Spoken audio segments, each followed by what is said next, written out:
विंध्य क्षेत्र के ये पहल बघेली न्यूज चैनल में हम कनिष्ठ तिवारी अपना पंचन का सभे जनन का प्रणाम करी थे।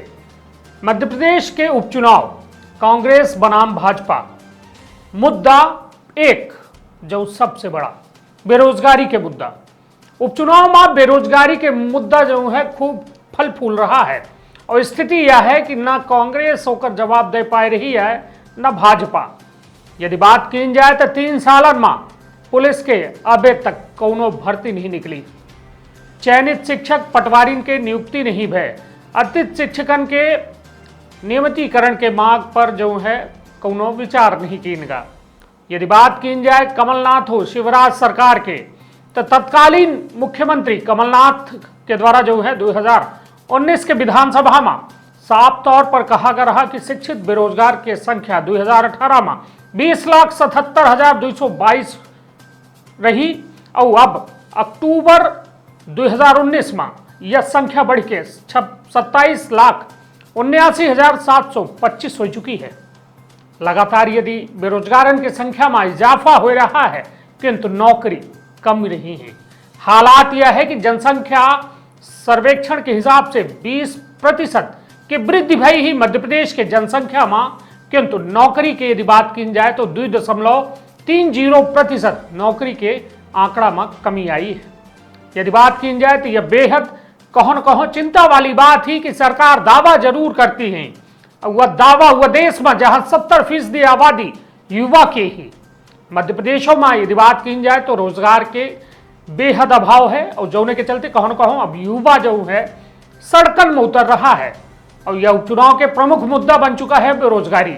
बेरोजगारी की यदि बात की जाए तो कमलनाथ सरकारों के वादा खिलाफी के आरोप लागत है। कहे कि कमलनाथ सरकार के द्वारा साफ तौर में यह बात के उल्लेख किन गा रहा कि बेरोजगारी भत्ता दीन जाई युवन का, जो शिक्षित बेरोजगार है उनका बेरोजगारी भत्ता दीन जाई, युवा स्वाभिमान योजना बनाई गई रही किंतु जमीन में कौनो नहीं उतर पाई। 15 महीने के कार्यकाल में केवल जुमला तक सीमित रह गए कमलनाथ सरकार। अब शिवराज सरकार आई, शिवराज सरकार वर्तमान में वे घोषणा करी कहे कि मुद्दा बेरोजगारी के देखी हावी तो है। ऐसे शिवराज सरकार का विवश हो कि यह कहे का पड़ा कि मध्य प्रदेश के नौकरी में सब अब जो अधिकार है केवल मध्य प्रदेश के निवासी का हुई, एक हितर कानून बनाए के लिए। मगर किंतु अब जनता सवाल पूछे लाग, युवा सवाल पूछे लाग कि ठीक है नौकरी तो मध्य प्रदेश के लोगन का मिली किंतु नौकरी कहाँ है। जौने के लिए लगातार अब शिवराज जो कमलनाथ सरकार दोनों जने का घेरा जाल लागे। ये बेहद दिलचस्प हुई यह देखब कि उपचुनाव में यह बेरोजगारी मुद्दा और बेरोजगार का के लुभाए पावत है। कहे कि कमलनाथ अपने ओर से लगे हैं कि हम अपने योजना का धरातल में ले बेरोजगारी भत्ता देव, युवा स्वाभिमान योजना का चलाऊ, किंतु वही थे शिवराज यह कहा थे कि युवन का कमलनाथ सरकार और कांग्रेस मध्य प्रदेश के गुमराह कह रही है, उनके भलाई के नहीं उनके बुराई की बात कह रही है।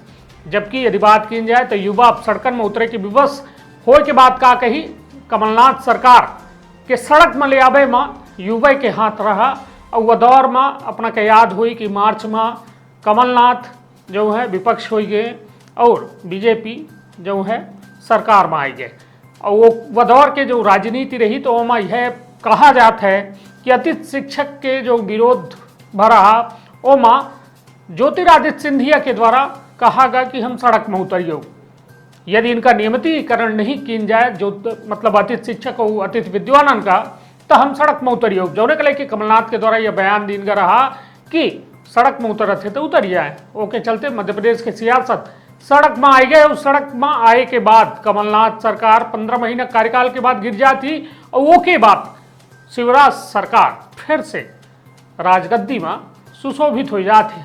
किंतु हालात यह है कि युवा में सिर्फ वादा खिलाफी भई, वादा खिलाफी के नतीजा के कब हो गए कब पड़ी यह अबे स्पष्ट नहीं है। कहे कि कमलनाथ हो अपन वादा खिलाफी करे हैं, शिवराजों के अबे वर्तमान में सरकार ही जिनके द्वारा युवन के बेहतरी के बात तो कही जान लगी, किंतु हालात ये दिखा लगे कि बहुत ऐसा शिक्षक हैं जो परीक्षा दे चुके हैं, जो परीक्षा पास कर चुके हैं, पटवारी परीक्षा दे के पास कर चुके हैं, किंतु जब उन्हें का अभी तक नौकरी नहीं मिली तो अन्य नौकरी सृजन कहाँ से हुई।